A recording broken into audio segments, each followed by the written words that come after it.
What up, fish? It's your boy Chillfish, Rising Duelist, and I'm bringing back old friend of mine, Cyber Supreme. Those of you who remember when we first started this channel, what was it, a year ago now? Yep. It's officially over a year ago now. It's crazy because he's one of the very first videos we did way back in the day. Yep, with my dual disc. Yeah, so if you guys saw the thumbnail, you saw the clip, you obviously saw this. We're talking about what to run in Cyber Dragons. Those of you who are brand new to the series or to the channel, I'll talk real quickly about it.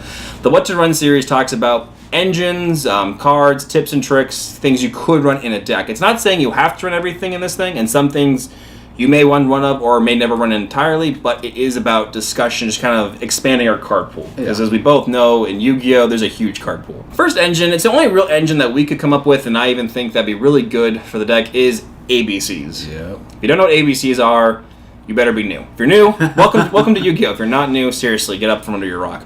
ABCs, the thing that I definitely like, and we were literally just playing with my Cyber Dragon ABCs before we were playing here, is that they are light and they are machine. So those two things alone really help synergize with the other deck. Yeah, because like you have cards like Cyber Repair Plant that search out specifically light machine monsters, and then you have Union Hanger, which searches out Union monsters. So combining the two creates this very consistent build for the deck. And honestly, Cyber Dragons are pretty destructive by themselves. Adding ABC, which hung in the meta for quite a while, to that I'd argue it's still good rogue for the record. I'd argue that, but it's still no arguments here. But like putting those two things together, you have the banishing aspects of ABCs mixed with the I'm going to run you over with an 18-wheeler aspect of the Cyber Dragons.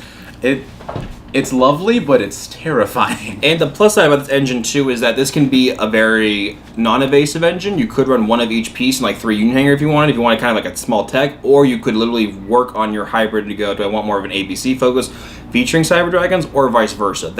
I do think what's really great about the engine is it's very splashable, and it does really give the player a lot of control in how they want to play the deck. It really does. Instant Fusion. If you don't know what Instant Fusion is, it is a pay 1,000 life point spell. You bring out a level 5 or less fusion monster on the field, though it can't be attacked. Or, it can't be attacked. It can't attack, and it's just right at the end of the turn. But with Cyber Dragons, this could give you just a little bit of edge to go into your plays. One card I like to run is Panzer Dragon, because one, if you can't XYZ with it later or fusion with it, it gets destroyed as per Instant Fusion's effect, so then it could pop one of your opponent's monsters if you so want to. But it also just really helps you get to your level 5 plays, or even if there is any level 4 machine types. But I just know that Panzer Dragon and Parapsychroid are 5 machines that really help you get into your Cyber Dragon Novas. Yeah, they really do.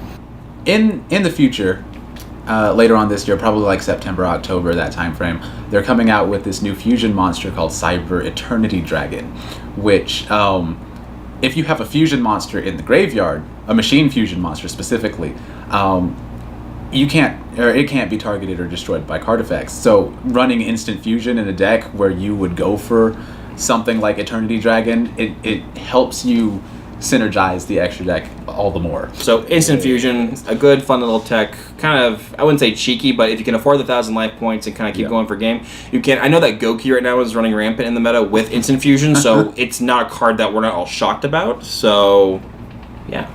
So the next card that we're going to talk about is Cyber Tannen. Now, Tannen is not a Cyber Dragon per se. It's a really solid card. If you find yourself in a bind and with Cyber Dragons, you generally do. It's a monster that, you banish all of your light machine monsters from your field and in your graveyard.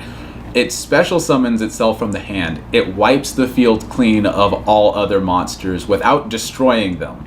And it gets 500 points for each monster banished. Now, this is useful when you're facing down something like Beals of the Diabolic Dragons. Yes, any deck that floats or has a little recursion, this does help shut that down real quickly. Yeah, it doesn't destroy, it doesn't target either. So if you need to get past some massive indestructible beat stick, you now have a way around it. That kind of, it goes hand in hand with kaijus, I think. I think it provides another niche that a kaiju can't fill, because a kaiju can definitely tribute over, but then you still have that card. You're right. You'd have to figure, like, if you don't have an immediate answer to the kaiju that you just placed on your opponent's field, you still just gave them a monster that's stronger than most Cyber Dragons. So Tannen, it's like, if you don't want to put a monster on their field and just wipe it clean and attack for what could easily be over 5,000 attack points. That's the highest I've gotten it so far. But it could easily be over 5,000 attack points. It's a fun tech. It's a cheeky tech. I don't think a lot of people would expect that. And if you do want to go more of a pure route with Cyber Dragons, then this could add to that. The thing with Cyber Dragons is that if you can put yourself in a better advantageous position with limited resources being used, better for you. One card that definitely helps out is Electromagnetic Turtle. One, it's a light and it's a machine, so it does fit in all those niches. And if I'm not totally mistaken, you can banish it from the graveyard and it ends the battle phase, right? Yeah. Which is huge, because if you're stuck going like turn 1 and you need to get rid of this for whatever reason, to bring out a Chimera Tech Fortress Dragon, but you don't want to lose it the next turn, you have that protection, you can banish it, and your opponent's battle phase is then over. You need a little bit of stalling with Cyber Dragons as of now, but you don't want to depend on the old school stalling cards. So another fun card to put in Cyber Dragons in any machine deck that you could possibly run. So old school. Limiter Removal. Now, limiter removal does come at a pretty steep cost for a deck that doesn't have a whole lot of defensive moves anyway. But if you, take like Cyber Dragon and Cyber Dragon Dry, you special summon, normal summon, you could limiter removal, you can have 4,236 attack, then overlay for level 5s. You could also link summon. There are ways around limiter removal's destruction effect, but don't let it go off guard. And also, I think this is also a good defense card. If you don't want to use it offensively, this does help you with a little bit of defense. If your opponents are attacking, again, you're going to lose the monsters anyway, but if you don't want to lose those attack points, or if you're like, hey, I'm playing these pieces, like ABCs, for example, if I'm splashing it in there and I want to keep them, or if they go to graveyard anyway, might as well do limited removal, because they still go to the grave, and you still get their effects, but then you protect that life points a little bit. Exactly. So it's good. It's a good offensive and defensive card, depending on how you want to use it, which is why it's probably still at 1. So the next two that we're going to talk about are Pot of Acquisitiveness and Burial of the Different Dimension, because both of them, earlier we talked about Cyber Tannen and how it banishes practically everything that is this deck. Well, if you find yourself after an Tannen play, you still need to play the game. It's not likely in most cases, but it still happens. It'd be rare, but just in case something happens to you, or if you are playing with the ABCs and you want to get those pieces back for whatever reason, like you already tagged out too many times or something.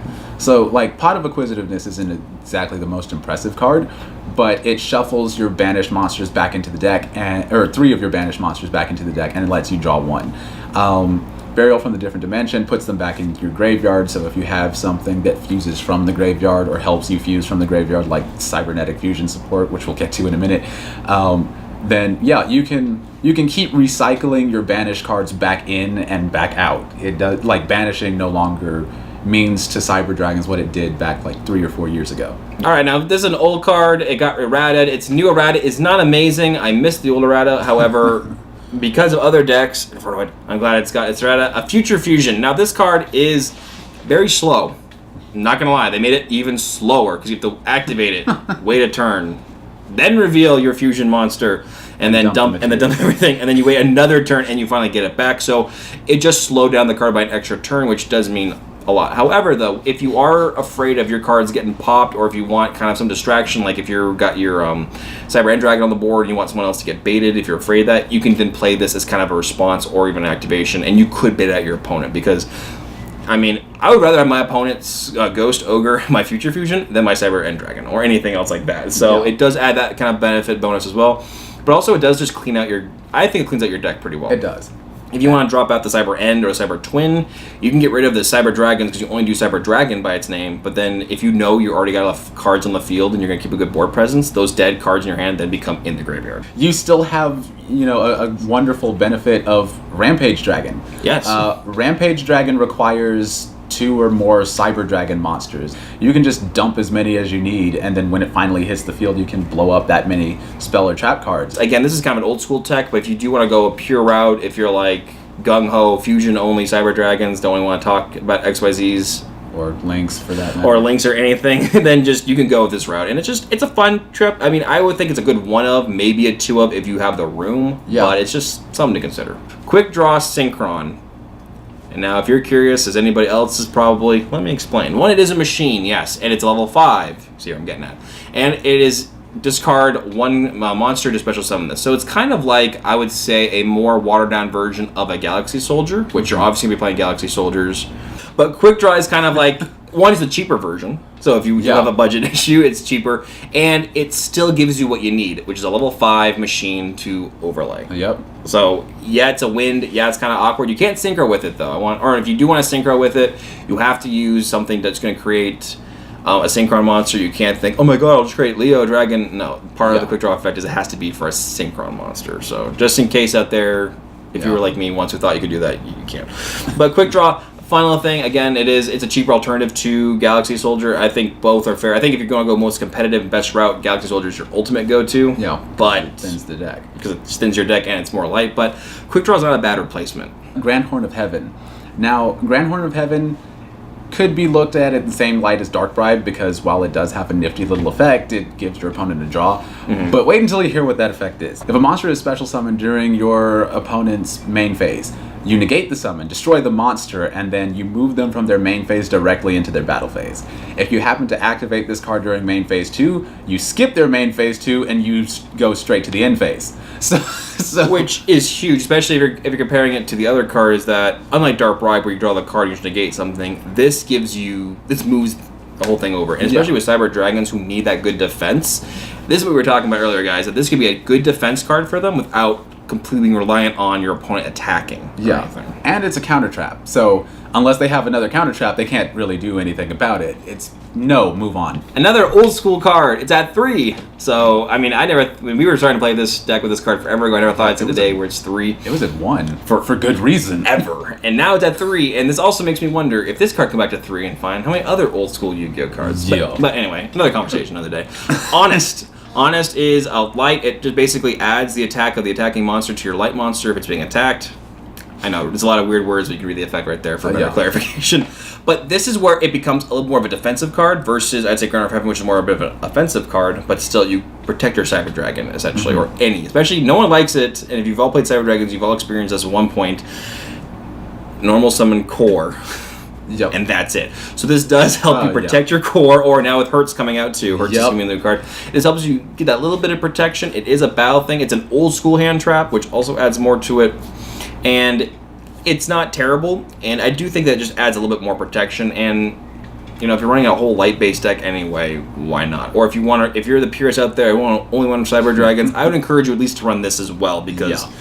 I mean, how many times has this gotten us out of binds or put other people in binds by playing this card? It's also a very safe alternative to a limiter removal in terms of defense or offense, because you don't have to wait for your opponent to attack. You can attack them with a weak monster and then Honest, and then power over theirs with a core. And you don't lose the monster like a limiter removal. Exactly. So excellent. I never thought about that. There is one card that I like to run in Cyber Dragons that not everybody is down for. Controversial opinion. Warning for all you people out there. This is one that I like because it lets you fuse from the graveyard. It's cybernetic fusion support. You pay half your life points, which is dangerous for Cyber Dragons because they drain your life points a lot. You pay half your life points, you get to banish monsters from your side of the field or your graveyard, and you get to bring out a machine-type fusion monster from your extra deck, which this can be used in tandem with something like Power Bond. Now, personally, I don't use fusion support unless I know for a fact that I'm going to win. So that's the disclaimer out there for new players. This could kill you if you're not careful. Either a last ditch or if you can OTK real quickly. I would recommend only running maybe one. And the last card we'll talk about, a lot of you guys probably were already yelling this in the comments or mentally. Jizakuru, the Kaiju Jizakuru, the machine one. This one's really good because, one, it's a machine, so it already kind of synergizes to Light Machine, if I'm not mistaken, too. So it does synergize with your deck a little bit. You can run 3 safely, use them to run over your opponent's cards, and if you have a Cyber Dragon, which any Cyber Dragon monster becomes Cyber Dragon on the field, you can then just eat that away with Chimeritic Fortress Dragon. And the very last card we're going to talk about is Barbaroid. You're probably wondering, why the hell am I talking about this card? Glad you asked, students. Cyber Dragon Nova. How this works out with Nova, if it's destroyed by your opponent's card effect specifically, it special summons a fusion monster from the extra deck. A machine fusion monster. Any machine fusion monster, so long as it... Which we're talking about here is Barbaroid, which is the biggest target that you can use for it. And this is why it's really cool, too, because if you are thinking about making this kind of competitive, or you want to bring this to your locals or anything, if your opponent, you know, let's just say you end on the Nova. People are going to try to stop the Nova because they don't want to bring out Infinity. Yeah. And honestly, if you're playing against Cyber Dragons, it's smarter to get rid of Nova because very quickly. Then you can't get into Infinity. But if you can't get rid of it other than by a spell or trap card removal, Nova has that little bit of protection, which I don't think a lot of people actually are aware of that little protection clause. So there we go, guys. These are kind of just cards that we think you could run in Cyber Dragon. Stay tuned, guys, because this week we'll also be tackling the new support coming out, kind of our 2 cents on it, which should be very interesting. Well, guys, until next time, it's your boy Chillfish and my good friend right here, Cyber Supreme, Wakanda forever. Peace, guys.